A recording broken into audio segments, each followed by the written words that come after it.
John in Iowa. Good morning, John. What's on your mind today? Hey, Dan, thanks for taking my call. I've been listening to you for a long time, and you get me through the day. But anyway, I just want to talk about the Indiana Fever. I never watched women's basketball before, and what Caitlin Clark, she's so different than anybody I've ever seen. And I only can compare her like to Magic Johnson or Larry Bird. Like her passes are freaking amazing, and she does it with class. So she's my best, and I'm going to stay positive.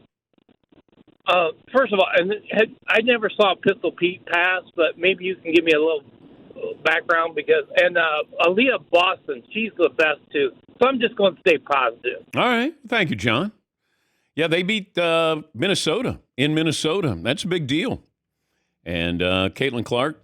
See, that's the thing. There was a player earlier this year that said, she's kind of one-dimensional. All she does is shoot. And I said, well, that player is ill-informed because she is a wonderful passer. And you have to have that ability. And sometimes you get it from other sports. She played soccer growing up to be able to see something before it happens. And that's a lot of what soccer is. It's something happens to something happens, and then it's going to happen over here. To be able to see that, Gretzky had that ability to see maybe 2 or 3, moments before a big play. And it's not something can be learned. I think it's, something instinctual that she has. And they're playing well. I go back to what I said about Caitlin Clark and the Indiana Fever.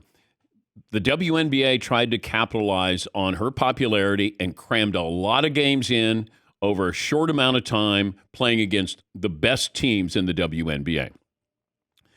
Well, she struggled, and they started out 0-5, and then all of a sudden she was overrated.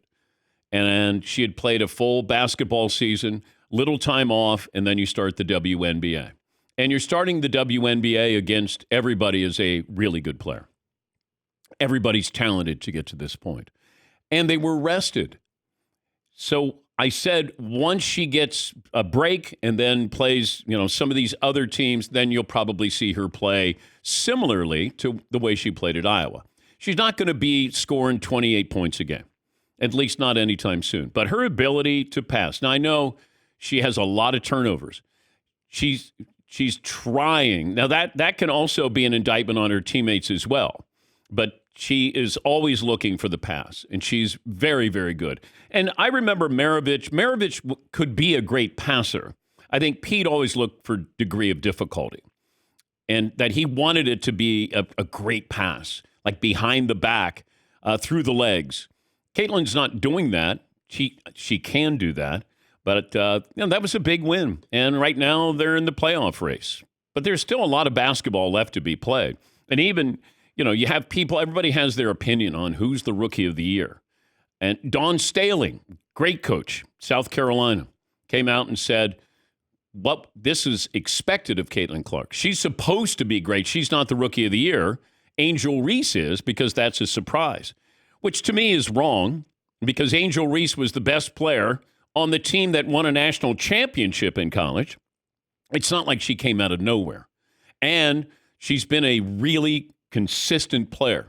But you don't say, well, that person, should LeBron not have won the Rookie of the Year because he was supposed to win it? Like, wait, we're creating arguments here. And really, there's none. Angel Reese has had a really good year. A double-double is something that we can go, oh, I can grab a hold of that. Man, she's got double-doubles. Okay. She does just about every night. Caitlin Clark has a bullseye on her back every single game. You must stop her. I don't think you look at Chicago and go, boy, if we stop Angel Reese, we're going to win.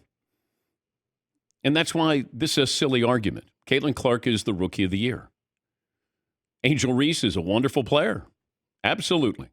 Plays hard, both ends. She's not Rookie of the Year.